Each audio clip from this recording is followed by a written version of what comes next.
It looks like Seth freaking Rollins could be in line to take over WWE Creative one day, or at least he's interested in it. In a new interview, he spoke about what his future with WWE would look like post-wrestling. You're not going to want to miss that. We also are going to talk about a major Jade Cargill update. As WrestleMania season ekes closer, it looks like one of WWE's biggest stars could be coming back into the fold very soon. All that much more coming up right here in this video. So be sure to leave a thumbs up, subscribe, and hit that notification bell so you get notified whenever a new video is released.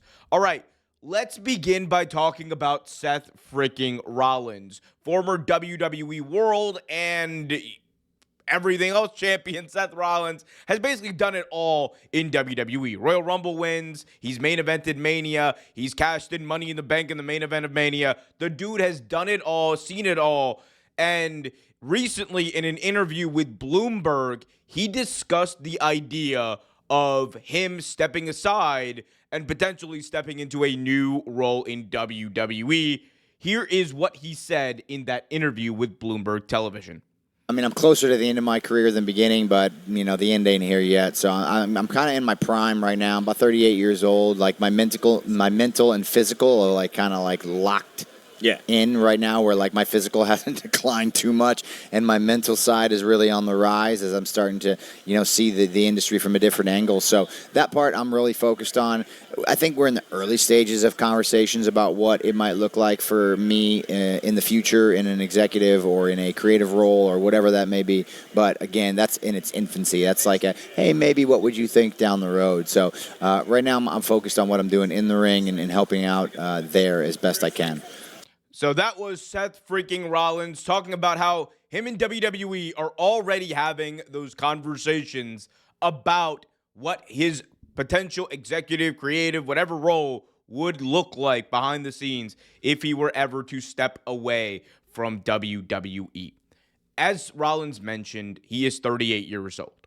And while you could argue, like, look at Cody, right? He's just hitting his stride. He is 37, I believe. He's up there. Kenny Omega, I believe, just turned 40. So there's an argument to be made that you really don't hit your stride in pro wrestling nowadays until your late 30s anyway. But Rollins also comes with a history of being a guy who has seen it all, done it all very young. Remember when he came up in the Shield, he was in his mid-20s.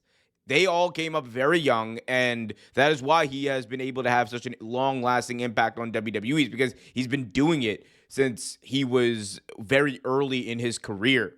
And while, you know, it's natural for these conversations to happen for Rollins or anyone of his stature about what do you do after you're done? I mean, look at AEW, right?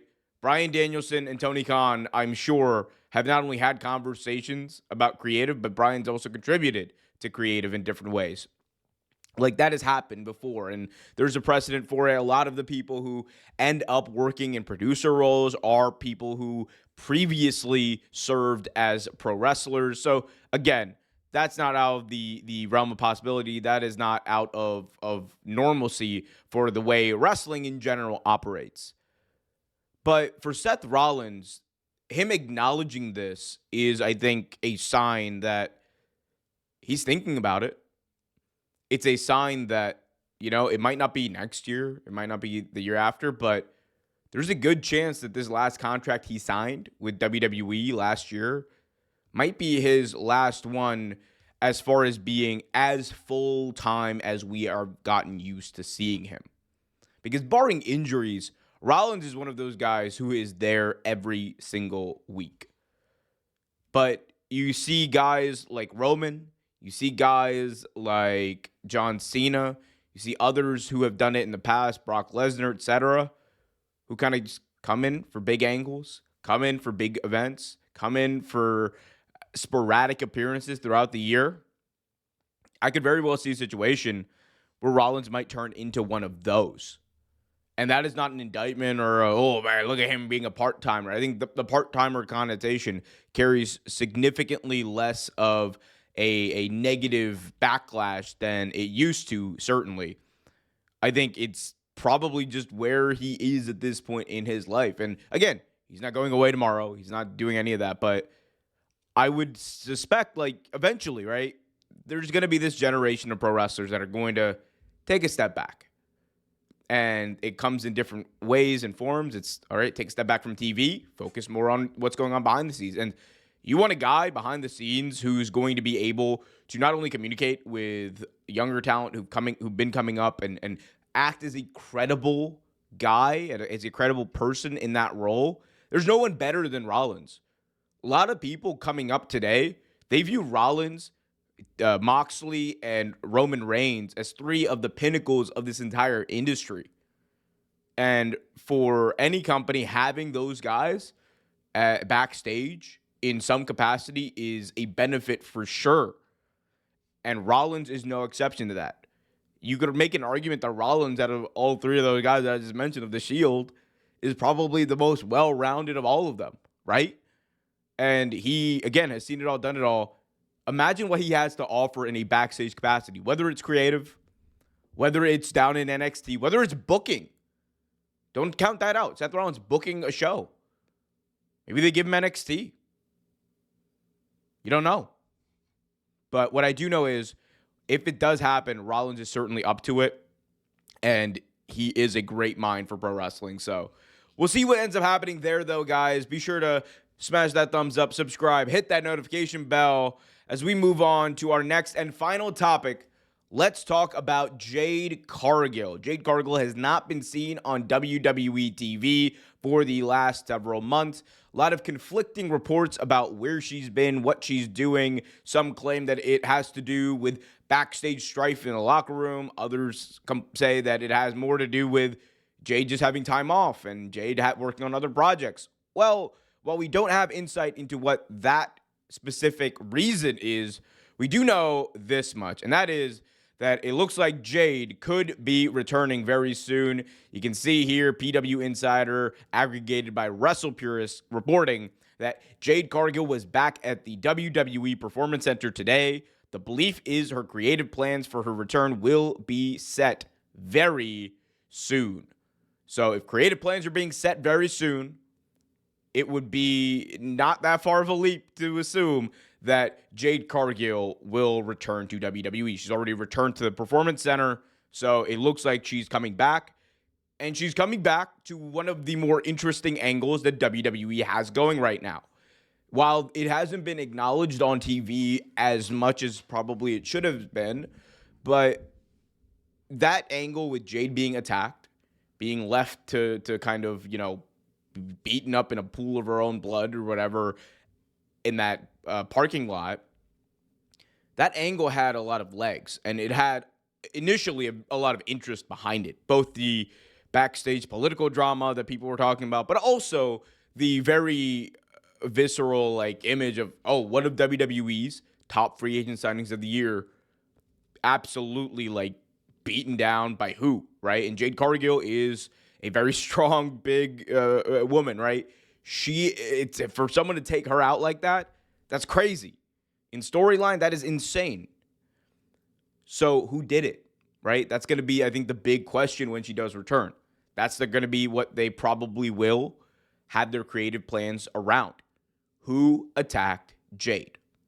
Now, Naomi has been making the rounds, stating that, she didn't do it, and it does seem like they are building up to Naomi, who, of course, is now one half of the women's tag team champions with Jade's former tag team partner, who Jade was holding the belts with at one point, in Bianca Belair.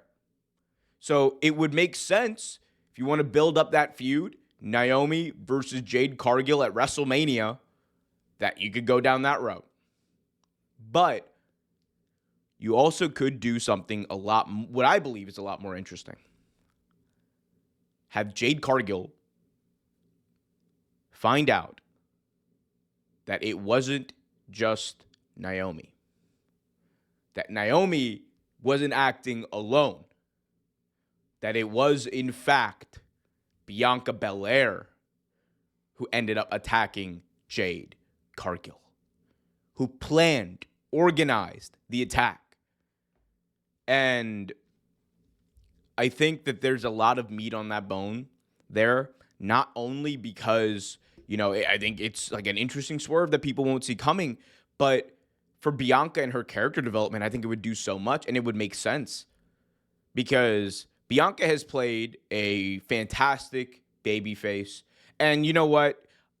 You could argue that she's probably the best like pure babyface that the company has right now. But from a character perspective, I think Bianca as a heel has a lot of legs. You go back and look at her work in NXT, it is honestly insane to think that this is the same person who, for the past couple of years, has been like, smiling, dancing with kids, doing all like the wonderful stuff she does. But I think like that would be like a big igniting force, I think, for something big between these two at Mania and give the story a lot more of a boost going into WrestleMania season. Plus, you have the chance for Jade Cargill to become a conquering hero and have her big WrestleMania moment potentially by defeating Bianca Belair. And who wouldn't want to see that match? I would. Who wouldn't want to see that cook? I would.